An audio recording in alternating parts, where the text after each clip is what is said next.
आज आपसे जी। कई विषयों पर चर्चा हुई जी। और उसमें जो सबसे प्रभावशाली चर्चा मुझे लगी जी। वो झटका वाली लगी।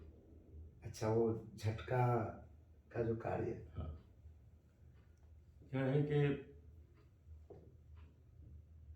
हिंदू भी नॉनवेज खाते हैं, जी। मुस्लिम भी खाते हैं, बिल्कुल। हैं? सभी खाते हैं। बिल्कुल। तो उसका जो व्यापार है हम्म, वो भी दोनों कर सकते हैं। बिल्कुल। वो एक के पास क्यों? हाँ। हुँ? तो उसके लिए जो आपने मुझे बातें बताई कि कई आपने झटका सेंटर्स खोल दिए, जी। झटके की दुकानें खोल दी, जी। ये एक बहुत प्रभावशाली बात है। मतलब किसी के दिमाग में ये आ नहीं सकती जो आपके दिमाग में आई। आप सबका आशीर्वाद है। ये बिल्कुल नवीन जो विचार होता है कि बिजनेस में सभी लोग आए जी। और काम करें हम्म, और उसमें किसी को तकलीफ भी नहीं होनी चाहिए। उनको तकलीफ क्यों हो रही है? हम्म, सभी बिजनेस तो लोग करते हैं, इसमें कोई मोनोपोली थोड़ी। बिल्कुल। तो ये मुझे बहुत अच्छा लगा। और दूसरा जो आपका एक पूर्ण विश्वास वाला मामला जो है कि हमारे देश को योगी जी जैसे ही लोगों की आवश्यकता, जी। जो निर्भीक होके और बिल्कुल 100% ईमानदार होके काम करते हैं। और उनको चाहिए भी क्या? कुछ नहीं चाहिए। हाँ।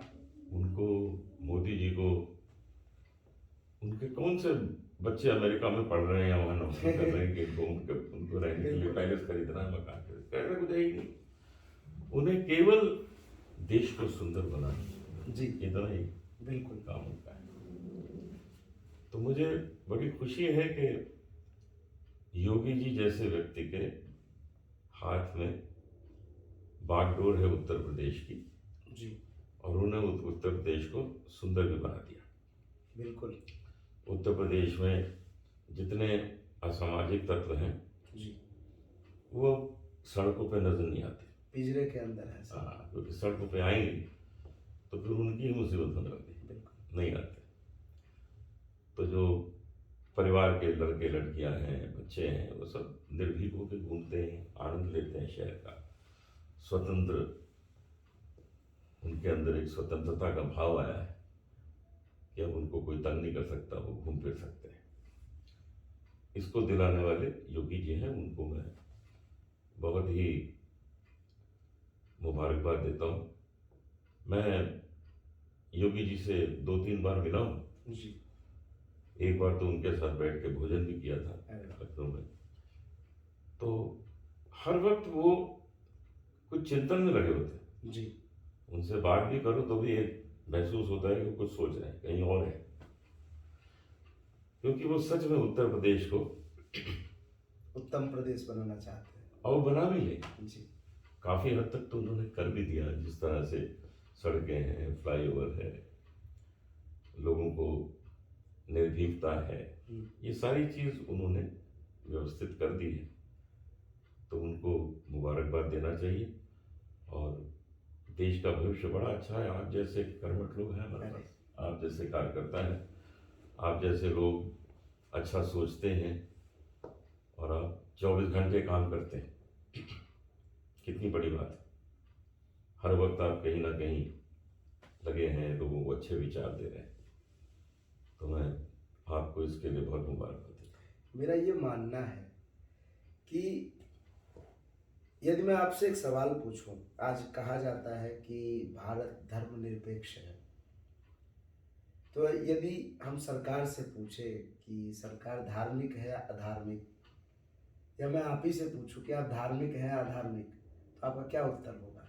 मैं तो कहूँगा मैं धार्मिक हूँ। और हमारी जो सरकार है वो धार्मिक है, लेकिन हम केवल ये नहीं कह रहे कि वो हिंदू धार्मिक है। जी। जो सरकार होती है हाँ। वो धार्मिक इसलिए है कि वो धर्म के मार्ग पे चल रही है। उसे सिखों के गुरुद्वारे के लिए भी आदर है, जी। उस धर्म के लिए। जी। हम जब कहीं मस्जिद देखते हैं वो हमारा सर वहाँ भी झुक जाता है, आदर है। जी। हम चर्च देखते हैं वहाँ भी आदर है। तो धार्मिक से अर्थ है कि हम प्रत्येक धर्म का आदर करते हैं, इसलिए हम धार्मिक हैं। क्योंकि हम अपनी माँ की पूजा करते हैं, जी। लेकिन दूसरे की माँ का आदर तो कर सकते हैं, बिल्कुल इसको धार्मिक कहते हैं। परंतु एक बात सामने आती है वर्तमान की परिस्थितियों को देख करके कि हमने रामायण को पढ़ा है, आपने भी पढ़ा, आपका तो अद्भुत कार्य है, आपकी रचनाएं आज पूरा विश्व देख रहा है, पढ़ रहा है, सुन रहा है, और मैं गौरवान्वित हूँ कि आज आपसे चर्चा करने का मुझे भी बड़ी खुशी अवसर मिल रहा है। खुशी। रामायण में, श्रीमद् भागवत गीता में, या कहें तो वेदों में, पुराणों में कहीं पर भी हिंदू शब्द का उल्लेख नहीं है। सनातन की बात है, सनातन की बात। हमने एका संत विप्र बहुधा वदंती की बात सुनी।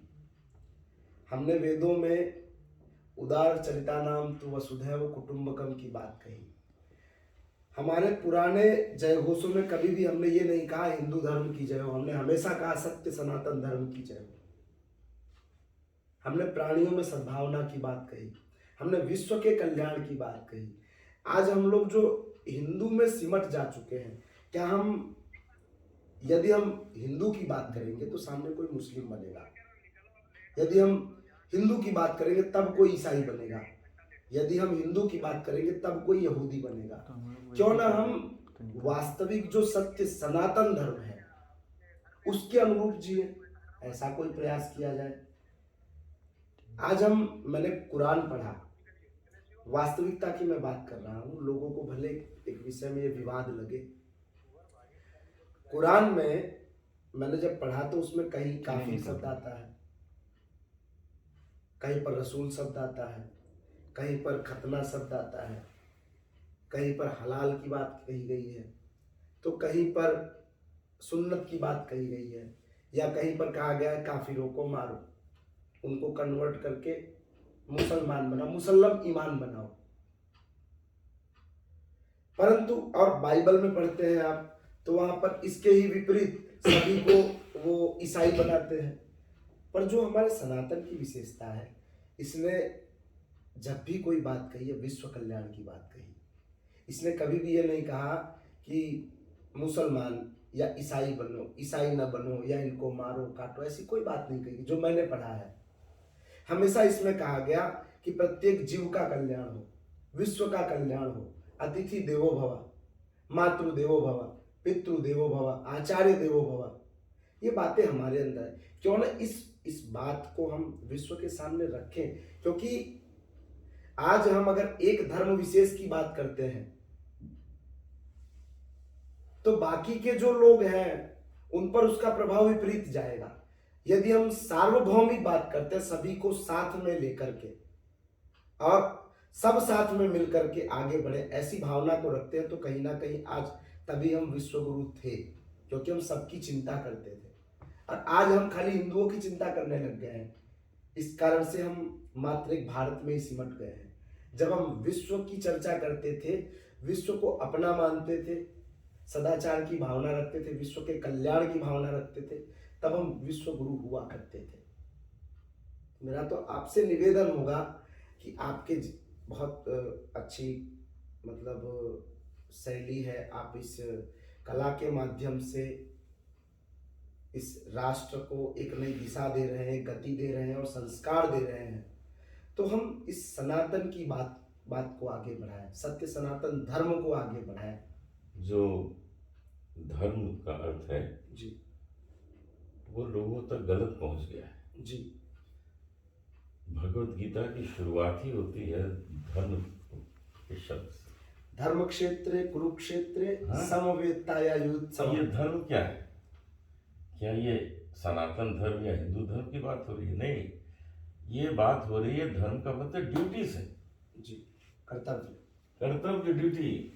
तो धर्म का अर्थ लोगों ने गलत निकाल लिया। कहा गया धारयति इति धर्म, जो धारण करता है वो धर्म, वो धर्म है। तो वो हम लोग अपनी ड्यूटी, माता के प्रति क्या है, पिता के प्रति क्या है, भाई के प्रति क्या है, मित्र के प्रति है, जी उसका अर्थ धर्म है। जी क्योंकि पहले तो केवल सनातन था हर तरफ, और तो कोई था ही नहीं, बिल्कुल तो उसकी बात क्यों की जाए? भाई अगर समुद्र में है, हर तरफ पानी है, तो पानी की बात क्या करनी, हर तरफ पानी है। लोटा बन के लोग सिमट गए। हाँ, वही सोच से तो नहीं वही जुड़े। गड़बड़ हो गया। धर्म का अर्थ गलत लोगों ने ले लिया। धर्म का अर्थ हिंदू धर्म या मुस्लिम धर्म या ईसाई धर्म या ये नहीं होता। सिख धर्म नहीं है, ये सब एक है। पहले तो सनातनी धर्म था, और कोई था ही नहीं, एक ही है, एक ही है। उसमें से लोगों ने जो हमारी ड्यूटी है उसके अर्थ को पूरी तरह नहीं लिया, और उसको एक धर्म जाति बना के अलग अलग कर दिया। बिल्कुल। तो आज भी समय है कि हम लोग ये समझने का प्रयास करें कि हम किस धर्म की चर्चा करना चाहते हैं। जी क्या हम उस धर्म की चर्चा करना चाहते हैं जो भगवान कृष्ण ने कहा था, या हम उसकी चर्चा करना चाहते हैं जो गलतफहमी हम लोगों के अंदर है? हमें उस धर्म की चर्चा करनी है जो धर्म हमारा कर्तव्य है। ठीक है, चलो, अभी 1 महीने पहले की बात है, हमारे गुजरात के धंधुका में एक किशन भरवाड़ नाम का युवक एक वीडियो सोशल साइट्स पे अपलोड करता है। उस वीडियो में क्या था मैं आपको सुनाना चाहता हूँ। उसमें कहा गया कि सबसे पहले हजरत मोहम्मद पैगंबर साहब आते हैं, वो कहते हैं I am a messenger of God, मैं ईश्वर का संदेश वाहक हूँ। उसके बाद जीसस क्राइस्ट ईसा मसीह प्रभु आते हैं और वो कहते हैं I M son of God, मैं ईश्वर का पुत्र हूँ। और उसके ठीक बाद कृष्ण भगवान को प्रदर्शित किया जाता है और कहते हैं आई एम अ गॉड। और इसी बात को लेकर के किशन भरवाड़ की गोली मार करके हत्या कर दी जाती है। मैं उनके परिजनों से मिल करके आया, गांव वालों से मिल करके आया, उनको जो सामाजिक आर्थिक जो कानूनी मदद देनी थी वो दी गई है, और ईश्वर के आशीर्वाद से उनको न्याय भी मिलेगा। परंतु मेरा जो मानना है सर कि धर्म जो होता है ना धर्म की कोई स्थापना करता है और ना ही धर्म कभी खतरे में आता है। आज कभी कभी मैं सुनता हूँ कि कुछ हमारे मुसलमान भाई कहते हैं कि इस्लाम खतरे में आ गया, और वहीं कुछ हमारे हिंदू भाई कहते हैं कि हिंदू धर्म खतरे में आ गया। अरे भाई, धर्म का मतलब है धारयति इति धर्म, जो धारण करता है वो धर्म है। ये आकाश इसने धारण किया है हम सबको, वो धर्म है, वो कभी खत्म नहीं हो सकता। ये हवा, हमने उसको धारण किया है, हवा ने हमको धारण किया है, उसे कोई खत्म नहीं कर सकता। पानी, आकाश, ये कभी खत्म नहीं होगा। गीता के 3 अध्याय के 7वें और 8वें, चौथे अध्याय के 7वें और 8वें श्लोक में कहा, यदा यदा हि धर्मस्य ग्लानिर्भवति भारत अभ्युत्थानम धर्मस्य तदात्मानं सृजाम्यहम् परित्राणाय साधूनां विनाशाय च दुष्कृते धर्म संस्थापनार्थाय संभवामि युगे युगे।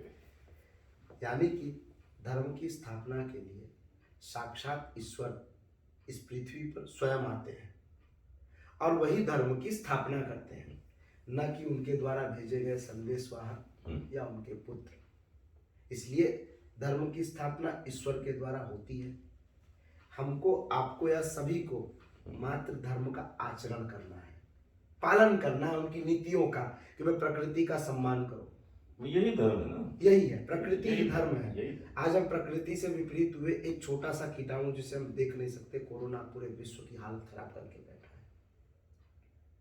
और इसलिए हम सबको ये चाहिए कि प्रकृति और प्राणियों को जो सम्मान, जो ध्यान और जो उनका जतन करना चाहिए, वो हम सबको इस चीज को अपने जीवन में उतारना चाहिए।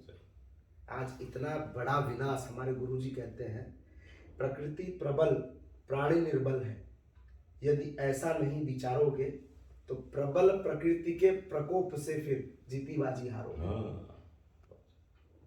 और इसी को हम चाहते हैं कि इतना ज्यादा विकास जो है यही आने वाला विनाश है। इस विकास से बच करके बच- हमको विश्व को विनाश की ओर जाने से बचाना है बचा। और इसी प्रयास को लोगों तक पहुंचाएं। बहुत आनंद आ गया, बहुत आनंद आया, आपका बहुत आशीर्वाद आनंद मिला। आया, और अब कार्यक्रम का आनंद लेंगे। अरे बिल्कुल बिल्कुल बिल्कुल।